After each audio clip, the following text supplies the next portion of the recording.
ഇന്നത്തെ ക്ലാസ്സിൽ നമ്മൾ കേരള ചരിത്രം എന്ന് പറഞ്ഞ ഒരു ഭാഗമാണ് പറയാൻ പോകുന്നത്. അതിൽ ബ്രിട്ടീഷുകാർക്കെതിരെ നടന്ന ആദ്യകാല കലാപങ്ങളെ പറ്റിയിട്ടാണ് പറയുന്നത്.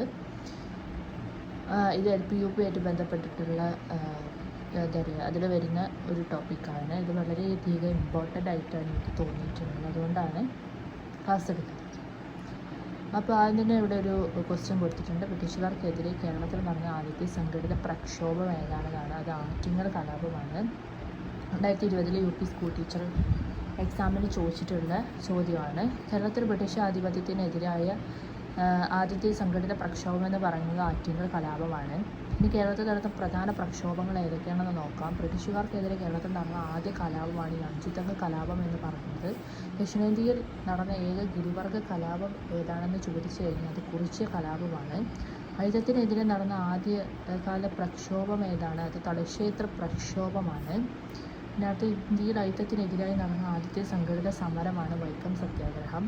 മലബാർ കലാപവുമായി ബന്ധപ്പെട്ടുണ്ടായ തീവണ്ടി ദുരന്തമാണ് ഈ വാഗൺ ട്രാജഡി എന്ന് പറയുന്നത്. അത് 1921 നവംബർ 10-നാണ് നടക്കുന്നത്.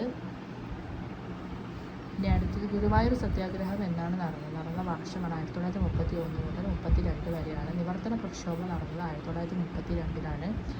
കയ്യൂരിലെ കർഷക സംഘങ്ങൾ ജന്മിത്തത്തിനെതിരെ നടത്തിയ സമരങ്ങൾ അറിയപ്പെടുന്നത് കയ്യൂർ സമരം എന്ന പേരിലാണ്. പുന്നപ്ര വയലാർ സമരം നടന്ന വർഷം 1946-ലാണ്. വൈദ്യുതി പ്രക്ഷോഭം നടന്ന വർഷം 1936-ലാണ്. മലബാർ ക്വിറ്റ് ഇന്ത്യ പ്രസ്ഥാനത്തോടനുബന്ധിച്ച് നടന്നൊരു സംഭവമാണ് ഈ കീഴരിയൂർ ബോംബ് കേസ് എന്ന് പറയുന്നത്. 1942-ലാണ് ഇത് നടന്നത്. അപ്പോൾ ഇത്രയും പ്രക്ഷോഭങ്ങളാണ് കേരളത്തിൽ പ്രധാനമായിട്ട് നടന്നിട്ടുള്ളത്. അത് നമുക്കൊന്നും നോട്ട് വെക്കാവുന്നതാണ്. അടുത്ത് വളരെ ഇമ്പോർട്ടൻ്റ് ആയിട്ടുള്ളൊരു മേഖലയാണ് അടുത്തായിട്ട് പറയുന്നത് പഴശ്ശി വിപ്ലവമാണ്. അത് കുറച്ച് ക്വസ്റ്റ്യൻ കൊടുത്തിട്ടുണ്ട്, അത് നോക്കി വെക്കാവുന്നതാണ്. അപ്പോൾ എന്താണ് ഈ പഴശ്ശി വിപ്ലവം? അതിന് നേതൃത്വം നൽകിയ രാജാവ് ഏതാണ്? അതിൽ സമരങ്ങളെ പറ്റിയിട്ടും ഒന്നാം പഴശ്ശി വിപ്ലവം, രണ്ടാം പഴശ്ശി വിപ്ലവത്തെ പറ്റിയിട്ടും ഒക്കെയാണ് ഇവിടെ പറയുന്നത്. അപ്പോൾ ഞാനൊരു ഓവറോൾ ഒരു ഐഡിയ തന്നതാണ് എന്താണ് ഇതിൽ പറയുന്നതെന്നുള്ളത്. ഇനി നമുക്ക് ഡീറ്റെയിൽഡ് ആയിട്ട് നോക്കാം. പഴശ്ശി വിപ്ലവത്തിന് നേതൃത്വം നൽകിയ രാജാവ് ആരാണെന്ന് ചോദിച്ചു കഴിഞ്ഞാൽ അത് കോട്ടയം കേരളവർമ്മ പഴശ്ശിരാജയാണ്. ആരാണ്? കോട്ടയം കേരളവർമ്മ പഴശ്ശിരാജ.